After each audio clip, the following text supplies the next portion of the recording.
Hi everyone, how are you all. तो कैसे हैं आप लोग। चलो, एक क्वेश्चन मैं जेई मेन का डिस्कस करने वाला हूँ। ये क्वेश्चन इसलिए डिस्कस कर रहा हूँ क्योंकि बहुत सारे अच्छे बच्चे भी इस क्वेश्चन को पूछने आते हैं। यहाँ पर सवाल में क्या पूछा गया है, ऑल सरफेसेस आर स्मूथ। इसका मतलब सारे सरफेस, चाहे ये वाला सरफेस हो चाहे ये वाला सरफेस हो, सारे सरफेस स्मूथ हैं। Find acceleration of block with respect to wedge. Wedge के रिस्पेक्ट में, वेज के रिस्पेक्ट में मतलब वेज पे जाकर एक इंसान को बिठा दिया।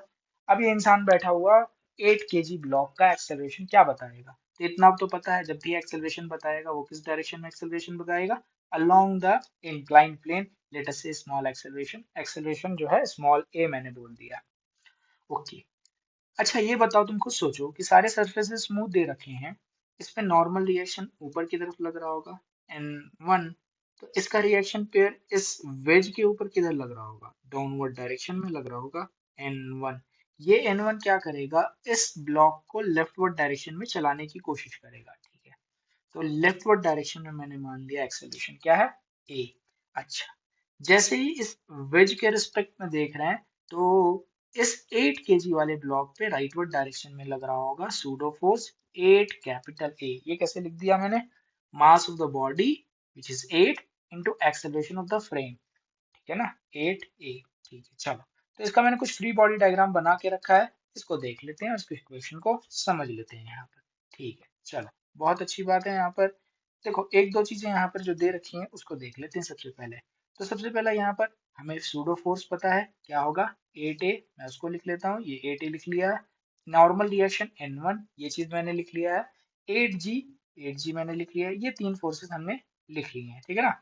तीन फोर्सेस लिख लिए हैं। अब देखो, बेसिकली सबसे पहला काम क्या करेंगे हम लोग, सबसे पहला काम ये करेंगे कि जब ये ब्लॉक मूव होगा तो हमें ये पता है कि हमेशा along the incline plane move होगा।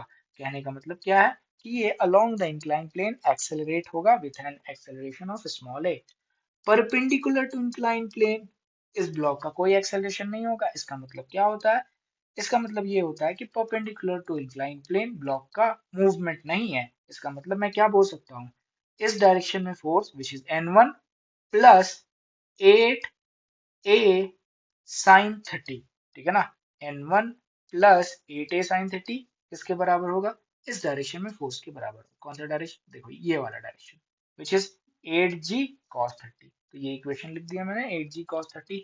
और दूसरा चीज मैं क्या बोल सकता हूँ, दूसरा चीज ये बोल सकता हूँ कि along the incline plane, plane के इंक्लाइन जो एक्सेलरेशन लिया है मैंने वो a। तो net force along the incline plane कितना होगा, तो वो चेक कर लेते हैं। देखो यहाँ पर 8a दे रखा है, 8a का कंपोनेंट आएगा, और 8g दे रखा है, 8g का कंपोनेंट आएगा। 8a का कंपोनेंट कितना आएगा, 8a cos 30, और 8g का कंपोनेंट क्या आएगा, 8g sin 30। तो वही लिखा है मैंने यहाँ पर, 8a cos 30 plus 8g sin 30 किसके बराबर होगा, मास इंटू एक्सेलरेशन। यहाँ पर मास कितना है बॉडी का, 8 into acceleration which is 8a। चलो इस इक्वेशन को सॉल्व करते हैं। इस इक्वेशन को सॉल्व सॉल्व करने से पहले एक और चीज देख लेते हैं, वो ये कि देखो, नॉर्मल रिएक्शन का रिएक्शन पेयर जो है ना, जो ब्लॉक पे N1 लग रहा था उसका रिएक्शन पेयर इस वेज पे इस डायरेक्शन में लग रहा होगा, तो मैंने वो बना दिया है N1। N1 का भी दो कंपोनेंट होगा, एक होगा N1 sin 30 और दूसरा होगा N1 cos 30। एक कंपोनेंट और क्या होगा, विच इज N1 cos 30। ये मैं लिख देता हूँ, N1 cos 30। N1 cos 30 से हमें मतलब नहीं है, हमें मतलब सिर्फ और सिर्फ किससे है, N1 sin 30 से। तो N1 sin 30 को किसको किसके बराबर लिख सकते हैं, मास इंटू एक्सेलरेशन। तो यहाँ से N1 यहाँ से कैलकुलेट करते हैं हम लोग, तो N1 sin 30 की वैल्यू क्या होती है, half is equal to mass into acceleration. तो N1 कितना हो गया ये बताएं, 32 इंटू ए।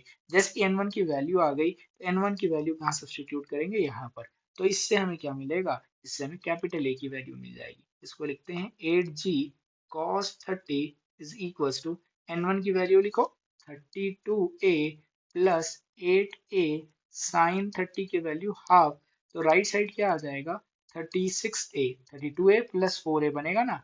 तो ये 36a is equal to 8g cos 30 हो जाएगा। तो यहाँ से a कितना आ जाएगा, 8g cos 30। ये किसका एक्सेलरेशन निकल गया, acceleration of wedge with respect to ground. हमें निकालना क्या है, acceleration of block with respect to wedge निकालना है। तो इक्वेशन नंबर थर्ड में देखो यहाँ पर 8 कैपिटल A कैपिटल ए हमारे पास कितना है, देखो यहाँ पर मैंने 36 छोड़ दिया, ये 36 आएगा यहाँ पर, 8g cos 30 डिवाइडेड बाई 36, तो ए एक्सेलरेशन पता चल गया। अब देखो यहाँ से मैं क्या लिख सकता हूँ, 8a which is 8g cos 30 divided by 36, ये हो गया 8a, 8a की वैल्यू डाली मैंने, इस इक्वेशन cos 30 यहाँ पर लिखना है मुझे, cos 30 plus 8g sin 30 is equals to half is equals to mass into acceleration which is 8 into a। इसको कैलकुलेट कर लेते हैं यहाँ पर, तो 8g, यहाँ पर वैल्यूज क्या क्या कॉमन आ सकती हैं, बाई टू कॉमन आ सकता है, 8g/2 मैंने कॉमन ले लिया, तो यहाँ पर 8g कॉमन आ गया, बाई टू कॉमन आ गया, तो क्या बचेगा 8 cos square 30 divided by 18 plus 18 क्यों लिखा है मैंने, क्योंकि यहाँ पर 36 है ना, 2 कॉमन लिया है, plus 1 is equal to 8a। तो ये देखो क्या बनेगा, 8g/2 is equal to 8/18, sign 30 की वैल्यू हाफ होती है, cos 30 की वैल्यू हो जाएगी √3/4, उसका स्क्वायर √3/2 उसका स्क्वायर करेंगे तो याद आएगा 3/4 plus 1 is equals to 8a। चलो यहाँ तक हम लोगों ने कर लिया। अब यहाँ से कैलकुलेट कर लेते हैं, 4 to the 8, 3 6 the 18, तो ये बन जाएगा 8g/2, 8g/2 को हम लोग कैसा लिख सकते हैं, 4g लिख सकते हैं, इज इक्वल टू 2/6 का मतलब होता है 1/3 plus 1 is equal to 8a। तो यहाँ से एक चीज क्या आ जाएगी, 4g plus 4 divided by 3 is equal to 8a। तो ध्यान से देखो ये क्या बन गया, 16g/3 is equal to 8a। तो यहाँ से बताओ एक्सेलरेशन a की वैल्यू क्या आ गई, 2g/3। ये एक्सेलरेशन आंसर है। This is acceleration of block with respect to wedge which is 2g/3। और अगर आपसे पूछा जाए कि acceleration of wedge with respect to ground बताएं, तो ये कितना हो जाएगा, 8g cos 30 की वैल्यू √3/2 और नीचे में क्या दे रखा है 36। तो अगर ये पूछा जाता मेंस के क्वेश्चन में, तो ये भी आंसर था, acceleration of wedge with respect to ground. लेकिन पूछा क्या गया, acceleration of block with respect to ground, जिसकी वैल्यू क्या है 2g/3। चलो ये थोड़ा लेंथी क्वेश्चन था, लेकिन अच्छा क्वेश्चन था, इसमें इक्वेशंस बहुत सारे लग रहे थे, ऐसे एक बार में ये सॉल्व नहीं होगा। चलो फिर से मिलेंगे किसी दूसरे क्वेश्चन के साथ, टिल देन गुड बाय।